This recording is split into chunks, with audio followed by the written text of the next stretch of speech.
Well, that you can hear is a working FTM500 from Yaesu hooked into the 2023 Ford Maverick hybrid model. And I'm here to explain to you how this installation went and some tips and tricks along the way. As you can see, it looks pretty nice there. A very simple mount above the factory radio. And the ball mount arm is a swivel, and so you can kind of adjust it as you see fit. It looks nice, it looks clean, it works pretty well. So when I started the installation, I had to obviously connect power. Did that the day before I took the video here, but it just connected underneath the main seat in the back to the 12-volt Maverick battery, not to be confused with the lithium battery that runs the actual hybrid aspect of the vehicle. This is just a basic 12-volt battery. It does have some liquid cooling going on in there, but I think that's just to keep it cool. So I attached the O-rings to the positive and negative and ran those direct to the radio through the power cables provided with the Yaesu to the mounting location for the detached body of the radio there, as you can see, and the head mounts in the front. After that, I had to figure out how I was going to mount the radio itself, and the Ford Maverick has a cubby above the radio that really isn't all that terribly useful except for storing things. So I went and got this Bullet Point Mounting Solutions RubiGrid system. It's really designed, I think, for cell phones and other things of that nature, but it works great for this application because they also sell this Yaesu companion display adapter with that 20 millimeter ball mount as well. So it all works with that system and some of the extension arms that they have. And it just, as you can see here with the detached head of the Yaesu, on the back side of it, there's a regular, almost like a tripod mount, and that ball there screws right into it and gives you that mounting access to be able to have the ball connect up into the RubiGrid and its attachment arms once you get that all installed. And then you can position this mounting arm bracket anywhere you want on that RubiGrid, wherever it seems to line up the best for you. And then this has an extension, which I actually didn't end up using, but we'll get to that in a minute. So you kind of have to pop out the cubby, and so they provide you some of the little rubber tools in order to get in there without damaging the dashboard. So it took a few minutes to get that to pop out, but it wasn't terribly hard, but you just have to work with it. And it has a lip that goes kind of up underneath the factory radio, and so you just have to be careful pulling that out. Wasn't terribly hard, but it did take a little bit of doing there at the end of the day.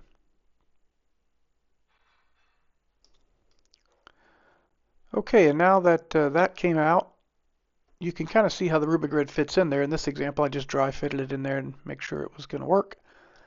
And what they're going to have you do is, if you look at the back of the RubiGrid here, you'll see it has these holes kind of beneath the sticky part, like the 3M tape. And so you basically have to put the RubiGrid in the Ford Maverick's cubby just where you want it. And they have holes on the bottom that you have to push through with a screwdriver. And once you push the holes through, it's kind of like marking on the base there of the Ford Maverick's factory cubby where you're going to actually put some of these holes in the next step here. So once you get those ready and marked, then you just drill out with the provided drill bit, this 4 holes I believe it was. And once you drill those holes out, then you're just basically mounting it in there, both with the sticky side with 3M and also with some nuts and washers. To be able to get to the bottom plate, you have to take off the top plate, which we'll put on in a little bit again once you actually get everything kind of assembled and built out on the cubby there.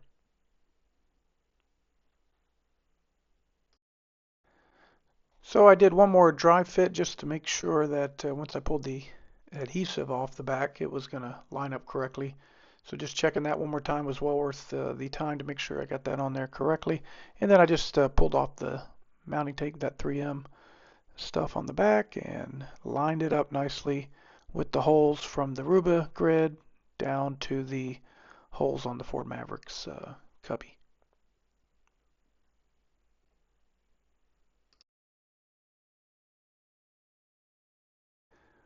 Once you have the adhesive backing down, now it's time to go ahead and get all the mounting bolts put in through the RubiGrid into the back side of the cubby.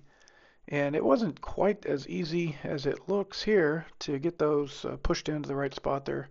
As you can see, I had to drill out a little bit extra there in the one spot just to get everything lined up correctly from the original holes that were drilled. But it was pretty easy at the end of the day, and you just put the washers on the back side, tighten up the nuts, and at that point you're good to go on to the next step. So once it's mounted there in the grid correctly, go ahead and screw the top part of the RubiGrid back down, and that'll give you a place to begin to mount the ball mounts wherever it makes sense to put those for you. It took me a couple times to figure out exactly where I wanted to put the ball mount. I kind of had to put it on, take it into the truck, try it with the extension arm there you can see behind the RubiGrid, and just get the best idea of where I wanted the radio head to sit in relation to where the mount point started. I did actually, at the end of the day, decide to get a different arm, and you'll see that at the end of the video. The one that was nice there, but it was just a little long, and you kind of had to angle it in a weird way to get it to actually stick out where I kind of wanted it to be, but it still wasn't perfect. So I actually went back to the folks at Bullet Point Mounting Systems, and I got a little bit of a different arm. It's called the Carbon Fiber Mini. It's a 1 centimeter Kevlar hybrid mounting arm, and it's just much shorter than that long one was. That worked excellent, and I put the mount you see here that's going into the grid at the far left in the back, and it just worked really good. But these instructions here work either way. You're just basically putting that ball mount on to the grid and tightening her down once you get them in the right spot, and then you're pretty much good to go at that point. It's a really nice system because then in the truck you can swivel things around. You can actually move the arm or put a different arm. You get up to 3 arms actually on the grid, and so that way you can have your phone there if you want to, or another rig. I'm planning on putting an HF rig on the top of the 2-meter 440, and so that should be a nice placement, and I think I can use that long arm there actually to go on top of the current smaller arm with a little bit of an extension there, and that way it sits stacked, one HF rig on the top and then the Yaesu FTM500 on the bottom, and that way it'll make a lot more sense, especially as we get into the dual mount antenna we're going to talk about here in just a minute. Alright, now that we got that all set up, you can see it's pretty secure. Got the swivel going on, and now we just need to take the grid and put it back in the truck once everything is secure exactly where you want it to be, and then you can move on to the next steps. So getting it back in is basically the same as taking it out. It didn't take too much effort and time. I don't know why the Ford radio light kept coming on with the Ford logo. I'm not sure if there was some kind of power issue. Maybe I'd left the car doors open too long and it was going into sleep mode. I'm not quite sure what was going on there. But you can see you really got to push on that to get it to go back in. And you got to line up that lip on the front side with the underneath section of where the infotainment center there, the CarPlay kind of display is at. And once it gets lined up, it does actually go in pretty good, but you got to give it a good hard shove, and then it's in, and you can see how sturdy that is now. I mean, I'm yanking on that very hard, and it's not budging. So a really strong mounting solution. It doesn't vibrate. You're not getting any noise in there when you're driving, and the radio's not bouncing or anything like that. So it's really a nice situation. And that was with the long arm, and I'm actually using a shorter one, as I mentioned now, so it's even less movement or vibration on there. And you can see how the Yaesu ball mount that they sell at Bullet Point Mounting Solutions connects to the radio and then into the kind of the clamp there for the ball mount. And it allows you to kind of pivot the radio pretty much in any direction that you want for the most part, and is a really nice flexible mounting solution for this unit. And here's a shot of the final with the smaller 1 centimeter mount.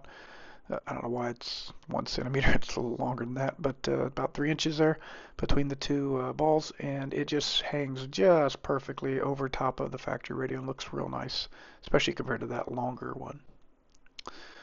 Well, now we had to get an antenna on this truck, and I opted for the third brake light dual antenna mount from Bulletproof Diesel.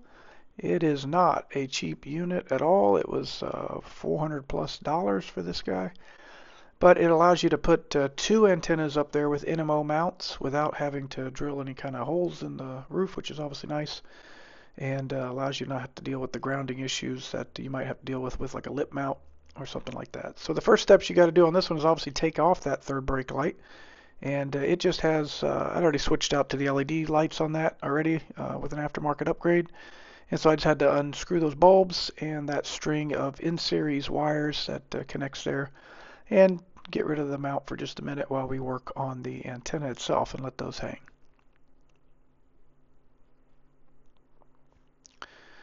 Now as you can see there in my right hand, the antenna mount's very solid. I mean, it is 100% steel, a really nice unit, blends in nicely with the truck, and so it's going to basically feed all of your coax. It's got PL259s on the end, two of them, one on either side with the NMO mount. So you have to work those into the one opening that you can see where all the wires are going in there, and work your wires in, kind of feed them through the headliner in the back of the cab, and you have to kind of work the wires around. But my advice would be, I made a mistake at the beginning here and kind of pushed all the wires in I thought where they needed to be, but the one from the far left side of the mount there that I'm grabbing at the moment, I didn't push it through the far left opening. Instead, I pushed it through the far right opening, and I had to pull everything back out there and start over again. So kind of just be careful that there is two wires, put one on the right side and one on the left side, and run the left side one through the openings there that you see, those three openings, the far left one. So you just kind of work with it for a little bit, get the wires up there nice and tight. Kind of be helpful to have two people, but I did it by myself, so it's definitely doable.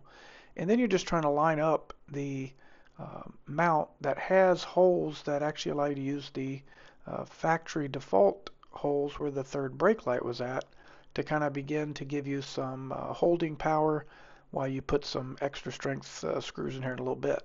So that's what you see me screwing back on, is going right back into the factory screw holes where the third brake light was mounted, and they provide you with the hardware to put that on, a little bit extra longer screws than the ones that came off the brake light itself. So now it's hanging there. It's screwed in pretty well through those default ones that we had earlier. And I'm just checking for level, just making sure things aren't going to look bad when we get the holes drilled in the actual body of the Maverick. So this is the part that's a little scary, I guess you could say.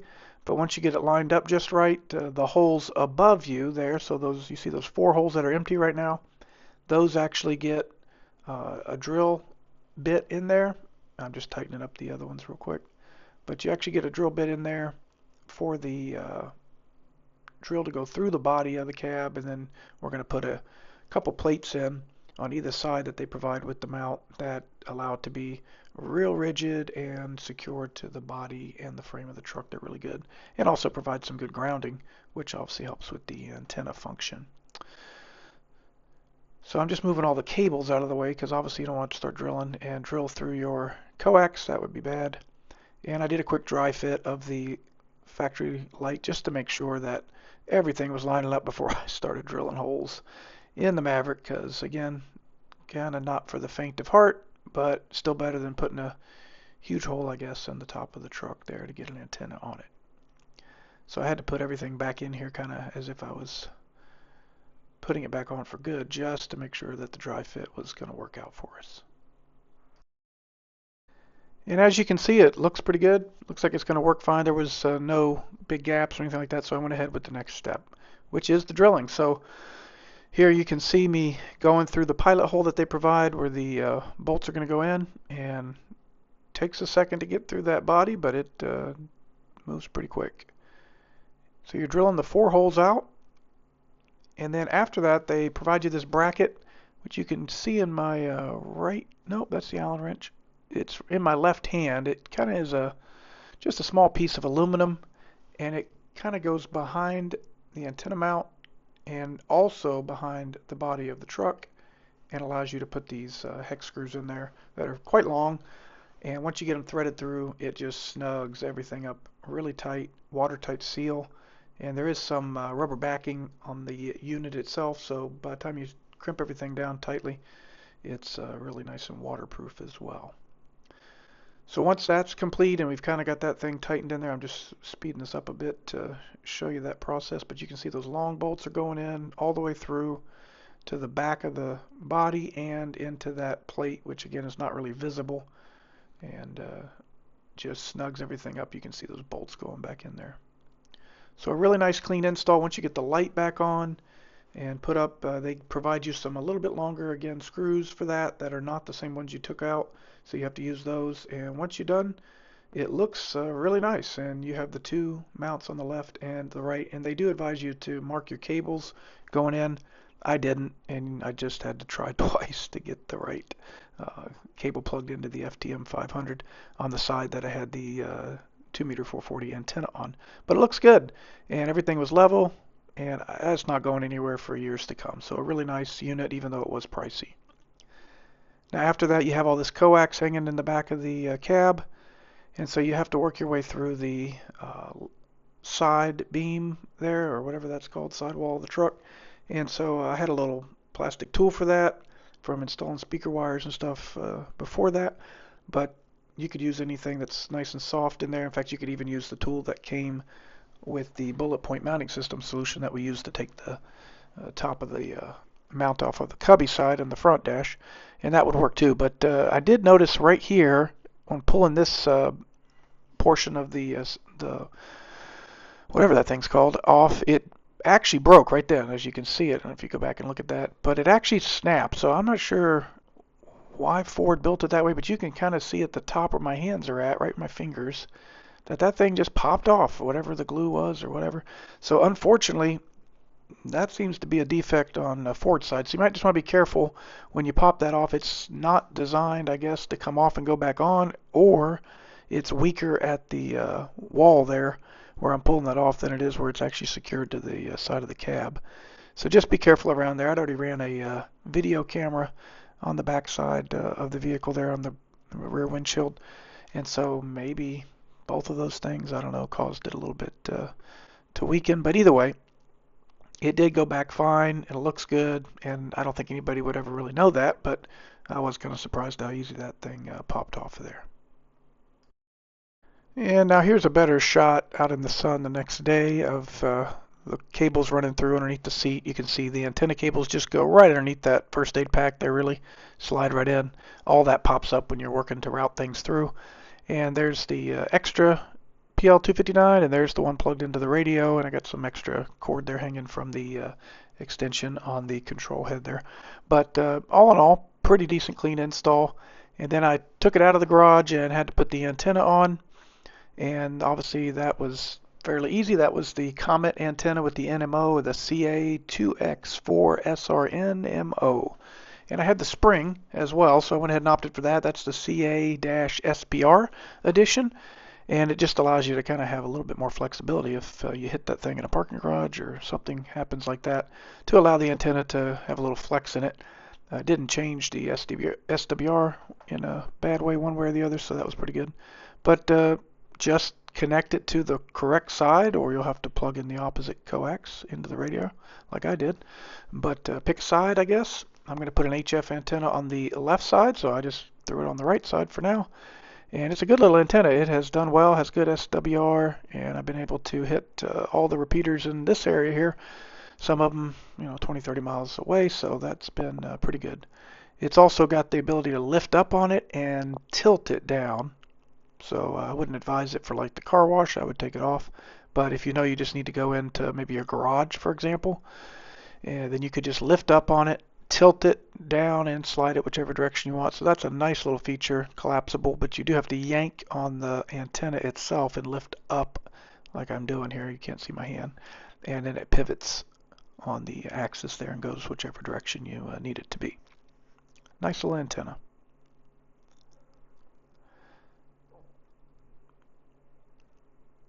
And you can see the spring right there pretty good.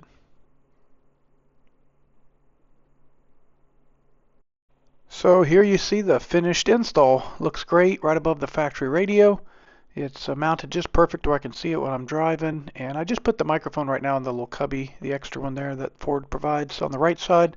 but I'm going to run the extension cable for the microphone back to the base unit in the back of the back seat, and that'll allow that to be a little bit cleaner there without that cord showing. So I hope this has been helpful for you. Really nice radio, really great truck, and I love the install with the antenna.